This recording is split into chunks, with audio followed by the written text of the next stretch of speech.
Welcome to our used 2018 Wildwood 171 RBXL. Starting right in the back bumper here, if you just kind of reach in, pull that cap off. Inside of that back bumper, we've got your sewer hose stored in there. Just take note of those two ears right there. That's how we'll be hooking it up to your sewer system. And the hose itself is about 20 feet long once fully extended. We're just keeping it stored in the bumper here. Just helps keep any sort of stench out of the trailer, keep things that little bit cleaner for you. And that rubber cap there just kind of presses into place. Around the corner, you're going to find a cable inlet on the left, satellite inlet on the right. So just a coax cable would plug into there, fire up at your TV locations. Right down here, you're going to find some low point drains. Those will just drain out your water lines. So you got hot and cold there. Just pull that cap off, it drains out the water lines. The purpose of that would be if you're leaving the trailer for a while, don't want your water going stale or stagnant. Or if you're about to winterize the unit, you just want to drop all that water out before you go pumping the antifreeze through. Down below that is your sewer system. So for your cap there, you're just gonna kind of press it in, pull it off of there, and you can see it's got the exact same ears that your sewer hose had. So it'll attach the same way. You're just gonna kind of press it in, give it the turn, clicks into place, and that's that. On the left, you got a black valve. On the right, you got a gray. They are in fact colored. Not that we can really tell right now. But your black valve is controlling your black tank, which is filled from your toilets. That's gonna be our dirtiest water. We'll be dumping that last. On the right, that gray valve is controlling your gray tank, which is filled from your sinks as well as your shower. Typically cleaner water, we'll be dumping that last, just to help keep that hose as clean as possible, right? So black and then gray, and there you have it. Up from there, you've got your power cord. So basically, you just got that little slide there. You're gonna open that up. You can stick your finger in and open it up. Then you can see you got the standard 30 amp end there. Most campsites are gonna have that. You can just plug that straight on in and you're good to go. That hose, once pulled out all the way, is about 20-25 feet long, just depending on how much has been used inside. Right here is just a service port for your fridge. Nothing back there for you to worry about. It's kind of more so just for us. Up top here, we've got the fridge vent, or stove vent. So of course, whenever you're running your stove, it is propane. It is putting off fumes, so you just wanna make sure your fan inside is turned on, evacuating said fumes. You get this little flap here, you just want that opened up so that your fan can bring those fumes out. Once you're done with it, you're just gonna kind of press it in place. You hear that click, and that's it locked in, just to prevent any dust from kicking up in there while traveling. City water connection here, you're just gonna pop that open. You take your water hose, stick it into there, turn on the water, and that'll pressurize the water lines throughout the unit. Ahead of that, we've got your freshwater tank fill. So you just take that same water hose and stick it into there, turn on the water, fills up the freshwater tank. You know that tank is full once it starts spitting water out of that vent there. The freshwater tank drain is just this little valve right there. You just open that up, it drains itself out. Up from there, we'll find the exhaust for your furnace. If you're ever running your furnace, you just want to make sure it's not blocked off. It does get hot. Towards the front, we've got one under your storage compartments here. It's just held open by that little finger there. It does see straight through to the other side. Just this manual override here, I'll show you where that goes. And actually, no, it does go on this side. It's for your stabilizer. So basically, it just runs onto the end here. You can run your stabilizers up or down. So if you ever lose power, you still have your manual override. All right. So coming around front, this little black box there is housing your battery. So as long as they're plugged in through that short cord in the back or your 7-pin to your tow vehicle, that battery is charging for you. These little knobs here, if you push them back, open it up, we got access to our propane valves here. So standard barbecue style tanks, you're just gonna open up that valve, turns it on. So I'm gonna recommend that you run off of one tank. Once your propane appliances start turning off, you just close off the one tank and open up the other to run off of it. Our regulator is just teed in, we don't have a changeover, so you're just gonna be running one or then the other. And that's that. Around front, we've got your manual tongue jack here, or sorry, your power tongue jack here. So you get the light switch on the right, up is up, and down is down. This little cap here, if we just undo that, that gives you access to your manual override in here. I'll show you that guy in a little second here. Around the corner, you got a solar panel plug-in. So if you're in solar panel, will plug right into there, start charging your batteries automatically. This right here is just a little switch for running those stabilizers. So I'll press and hold extend and you'll see they come down. They do equalize, they do not level. So as you can see, you've got my finger under and my foot under there. It goes one side then the other, so they will not level. They're just gonna stabilize. Once they hit the ground, you're gonna hear that little bit of a load on the motor there. Once you hear that, you're gonna wanna stop. If you're to continue extending, you will actually strip the gears out of this guy here, rendering it useless. They're under your storage compartment, so as you open that up, you get the same finger there to hold it open. Inside of here, you're gonna find a water hose as well as a park adapter. So your 30 amp short cord into there, 15 amp into a standard household outlet. So if you're looking to charge your batteries or run your fridge, you'll be using this guy here. Close that up towards the back. You get a GFI protected outlet out here, as well as your 2 exterior speakers. And in the back, you just have a little storage compartment here. So as you open that up, this floor is actually removable. So if we can get a grip on it, there we go. You get access to your hot water tank down here. So if you're looking to winterize the unit, you'll be coming down here to do your bypasses. So down below there, of course, we've got our hot water tank. So you just get your little keyway there. You're just gonna line that up and you can pop it on open. All of your controls for turning it on are just inside the unit. Before you ever turn it on though, you just want to hit this relief valve right there, and you'd see a little bit of water coming out if this guy were full. Of course, winterized right now, so you don't have any water in here. If it were full, you'd get a little bit of water out. At that point, you're good and safe to fire it up. Once we get inside and do fire it up, I'll go over a reset procedure, and the button that I'll refer to is just right here. You see right behind that, we've got another little power switch here. That's for a rear stabilizer. It works the exact same as the one up front. And then in the back of the unit, we just got your spare tire. Up from there, we've got a pre-wired mount for a observation camera. So now we'll make our way inside. You can see we just got the door here. You get the little latch down there. That would hold on to that T-latch, just holds the door open for you. It does hold it at 90 degrees, and keep in mind, with your door wide open, you do contact your awning arm. So if you're ever moving your awning, you want your door at about 90 degrees, no more or less. So with the door wide open, we can undo that yellow latch, pop open our stairs here, and we'll step on inside. First things first, right in on the right, we've got your fire extinguisher there. So that's standard, pull the pin, point, and shoot. This light switch down here does a little blue light underneath your kind of stairs there and through your wheel well. Up from there, we've got your monitor panel here. So the switch on the right does your awning light outside. Switch on the left does the one entry light inside. And this switch down in the bottom corner is our awning switch. So press and hold the top of that guy and the awning will make its way out.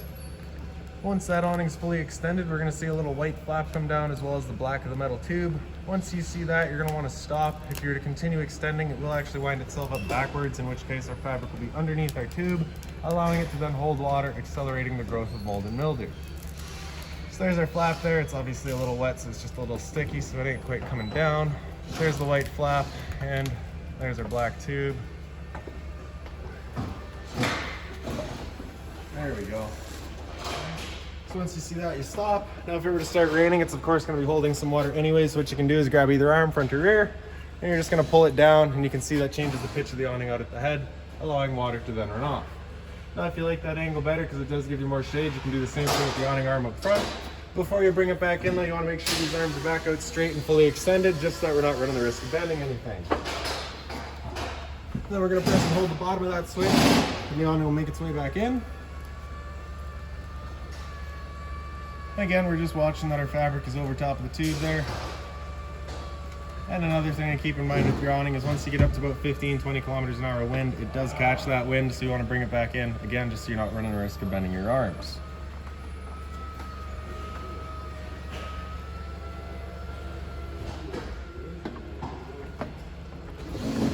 And once it's closed, the electric motors will just kind of lock up and hold it firm up against the unit. Throughout the unit, your lights are just on their own center push buttons here. You also get one above the dinette and above the sink here. And then for the rest of your switches here, your water heater in the center left there, turn that on, you'll get that little light up there letting you know the ignition sequence will start. Once that sequence is started, that light will go out and it's going to try that 3 times. If after that 3rd try it hasn't fired up, this light's going to come on and it's going to stay on. At that point, we'll be going out and using that reset button that we've shown you. So stood right here, you can hear the click of the igniter, and then you can hear the whir of the flame. We know that tank is good. On the left side there, we've got your water pump switch. Turn on that switch, turns on your water pump, drawing out of your freshwater tank to pressurize your lines. On the left there, we got your battery sits. Sorry, we'll try that again. On the left there, we've got your battery switch. So press and hold that, and that'll give you your monitor system for your battery. So you can see you're currently C for charging. G would be good, F is fair, L is low. For your fresh tank, as you fill that up, that'll go to 1/3, 2/3, and full. Same idea for your black and your gray. So into the, I guess we'll go through this remote real quick because it does a lot of the same things. So as you pull that guy out of there, you're just gonna press and hold that power button. So we'll start doing that. Press select, and it'll link up. Press and hold select. There we go. So you can see we're currently on awning. Press and hold out, and that awning will make its way out. Press and hold in, the awning makes its way back in. The light switch there, if we hit that, turns on your awning light. I can hear the tractors coming through the shop right now, so I'm not going to open the door to show you. But you've seen the awning light, it turns it on and off. Hit select again, it'll come down into front jack, so you can operate that front stabilizer, just down and up. Hit select again, stabilizer is going to be that rear stabilizer, same thing, down and up. Hit select again, come back into awning, and just cycles back around. Power button, turn it off. Press and hold the power button to turn it off, and then just store it back away. You get a little bit of closet space here, and on the other side as well. Then you're gonna find the two little locking latches up here. We're gonna slide those in towards the center. Make sure that our couch is folded down and our cushions off to the side.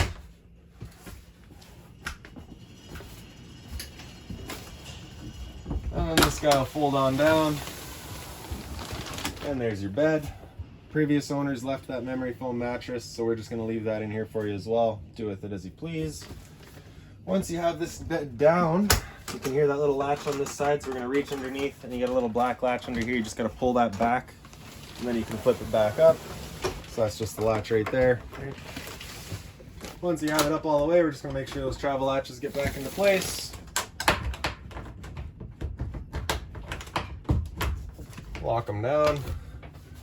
And then for the couch, you can just kind of give the back a little bit of encouragement and she comes right around. And then you're just putting your armrests into place. A little bit of storage over here. You also kind of get the expanding.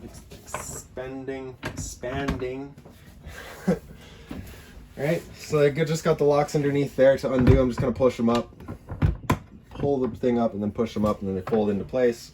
Down from there, you're going to find your LP detectors. Propane's heavier than air. It'll sit on the floor. That guy detects it and starts going off just like a smoke detector. And then into your kitchen, you get your storage up top here.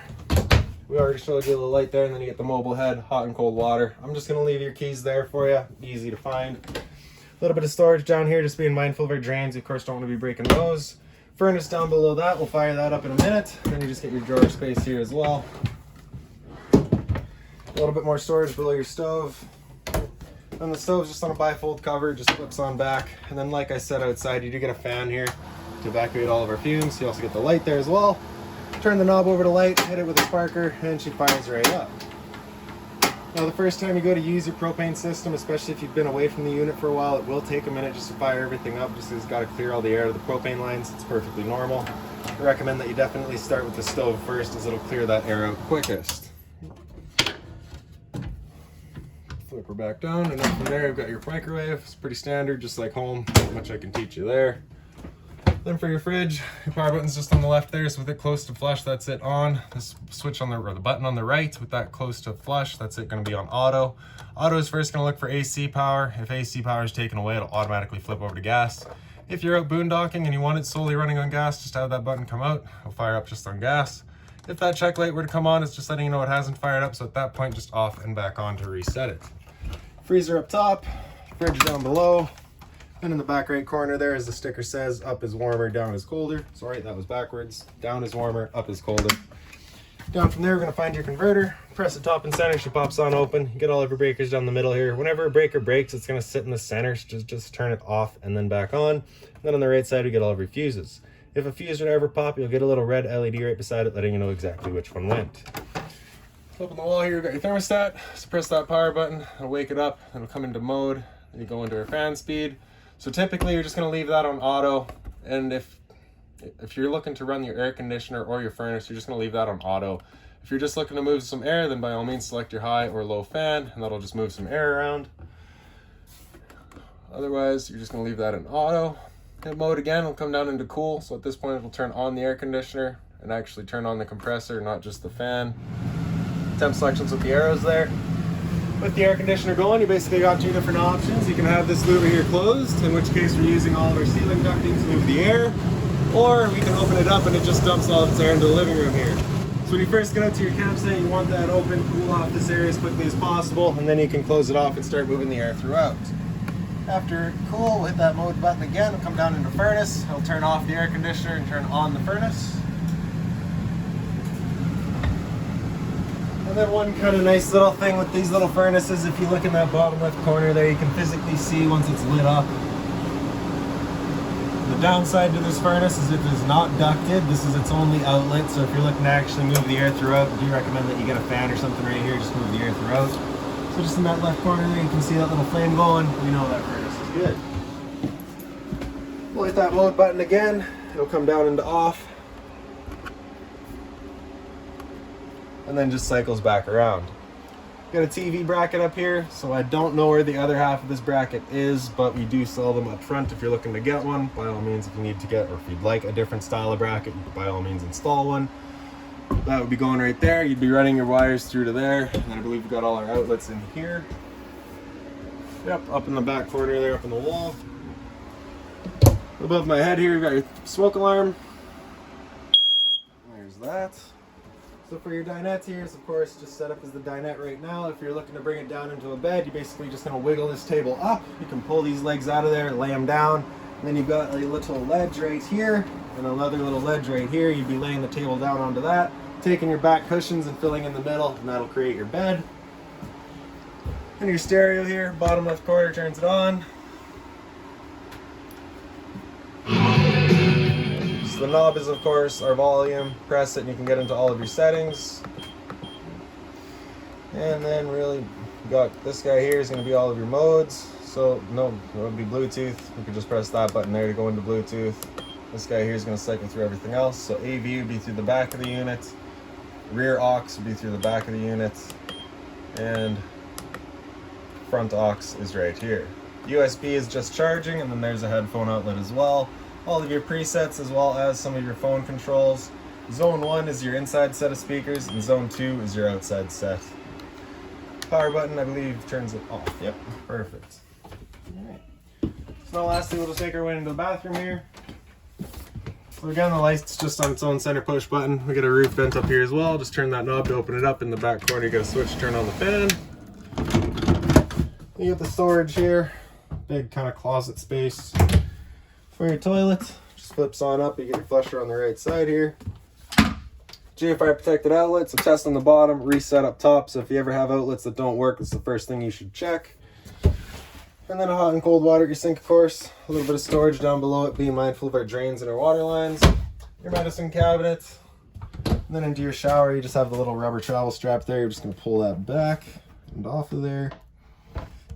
And then we can slide it open. You can see you get hot and cold water, of course, the standard head and hose, and the little skylight up top. And then on the back wall here, you just kind of got a little bit more storage space there. And that is about it for this little guy. If you've got any other questions on the unit, please feel free to give us a call, 204-237-7272.